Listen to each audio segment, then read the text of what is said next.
ನಮಸ್ಕಾರ ಸ್ನೇಹಿತರೆ, welcome back to my YouTube channel. ನಾನಿವಾಗ ಭೀಮನ ಅಮಾವಾಸ್ಯೆಯನ್ನು ಯಾಕೆ ಆಚರಿಸ್ತಾರೆ, ಪೂಜೆ ಮಾಡುವ ಸರಿಯಾದ ವಿಧಾನ, ಯಾವ ಮಂತ್ರವನ್ನು ಜಪಿಸಬೇಕು, ಭೀಮನ ಅಮಾವಾಸ್ಯೆಯ ಕತೆ ಎಲ್ಲದರ ಬಗ್ಗೆ ನಿಮಗೆ ಸಂಕ್ಷಿಪ್ತವಾದ ಮಾಹಿತಿಯನ್ನು ತಿಳಿಸ್ಕೊಡ್ತೇನೆ. ಬನ್ನಿ ಸ್ನೇಹಿತರೆ. ಹೌದು, ಭೀಮನ ಅಮಾವಾಸ್ಯೆ ಬಗ್ಗೆ ನೀವು ತಿಳ್ಕೊಬೇಕಾ? ಹಾಗಾದರೆ ಬನ್ನಿ.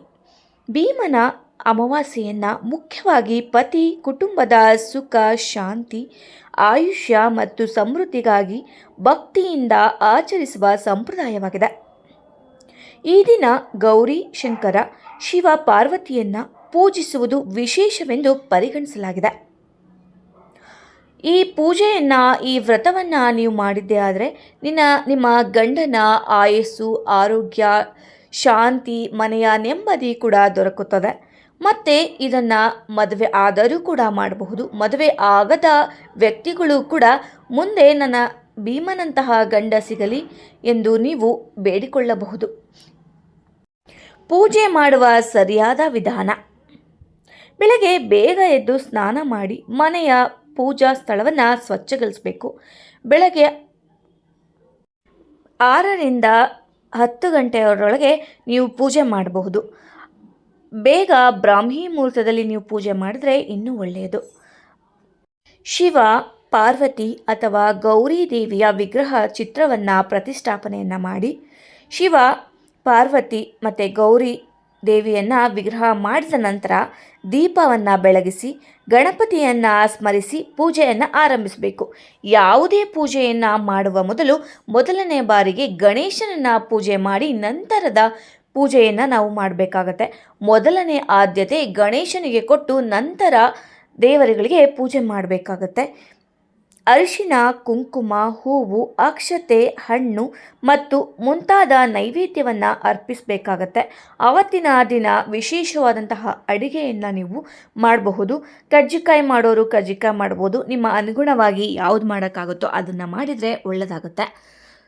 ಗೌರಿ ದೇವಿಯ ಅರಿಶಿನ ಕುಂಕುಮವನ್ನು ಅರ್ಪಿಸಬೇಕು. ಶಿವನಿಗೆ ಬಿಲ್ವಪತ್ರೆಯನ್ನು ಅರ್ಪಿಸಿ ಅರಿಶಿನ, ಕುಂಕುಮ, ಹೂವು, ಅಕ್ಷತೆ, ಹಣ್ಣು ಮತ್ತು ನೈವೇದ್ಯವನ್ನು ಅರ್ಪಿಸ್ತೀರಾ. ಕುಟುಂಬದ ಒಳಿತಿಗಾಗಿ ಸಂಕಲ್ಪ ಮಾಡಿ ಭಕ್ತಿಯಿಂದ ಪ್ರಾರ್ಥನೆಯನ್ನು ಮಾಡಬೇಕು. ಸಾಧ್ಯವಾದರೆ ಹಿರಿಯರ ಆಶೀರ್ವಾದ ಪಡೆದು ಪೂಜೆಯನ್ನು ಮುಕ್ತಾಯಗೊಳಿಸಬೇಕಾಗತ್ತೆ.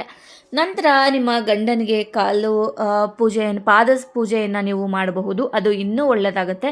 ಗಂಡನಿಂದ ನೀವು ಆಶೀರ್ವಾದ ತಗೊಂಡ್ರೆ ದೀರ್ಘ ಆಯಸ್ಸು ಕೂಡ ಹೆಚ್ಚಾಗುತ್ತೆ, ಗಂಡನ ಆಯಸ್ಸು ಕೂಡ ಹೆಚ್ಚಾಗುತ್ತಾ ಹೋಗುತ್ತದೆ ಅಂತ ಪುರಾಣಗಳಲ್ಲಿ ಕೂಡ ಹೇಳಲಾಗಿದೆ.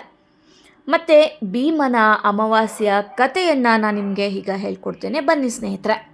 ಭೀಮನ ಅಮಾವಾಸ್ಯೆಗೆ ಸಂಬಂಧಿಸಿದ ಜನಪದ ಪೌರಾಣಿಕ ಕಥೆಗಳಲ್ಲಿ ಶಿವ ಪಾರ್ವತಿಯ ಭಕ್ತಿ, ದಾಂಪತ್ಯದ ನಿಷ್ಠೆ ಮತ್ತು ಕುಟುಂಬದ ಕ್ಷೇಮ ಪ್ರಮುಖವಾಗಿ ಬರುತ್ತವೆ.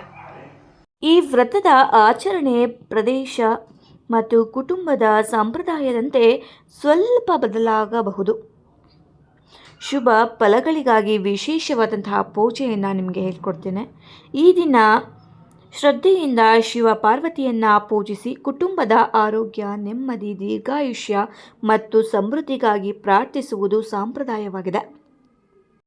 ನಾನು ಇವಾಗ ಭೀಮನ ಅಮಾವಾಸ್ಯೆಯ ಜಪಿಸಬೇಕಾದಂತಹ ಮಂತ್ರ ಇದು. ಬೆಳಗ್ಗೆ ಮತ್ತು ಸಾಯಂಕಾಲ ಜಪ ಮಾಡೋದರಿಂದ ನಿಮ್ಮ ಗಂಡನ ಆಯಸ್ಸು ಹೆಚ್ಚಾಗುತ್ತದೆ. ಬನ್ನಿ ಸ್ನೇಹಿತರದೆ, ಇದು ಯಾವ ಮಂತ್ರ ಎಂದು ತಿಳಿಸ್ಕೊಡ್ತೇನೆ. ಓಂ ನಮಃ ಶಿವಾಯ. ಓಂ ನಮಃ ಶಿವಾಯ. ಓಂ ನಮಃ ಶಿವಾಯ. ಓಂ ನಮಃ ಶಿವಾಯ. ಓಂ ನಮಃ ಶಿವಾಯ. ಓಂ ನಮಃ ಶಿವಾಯ.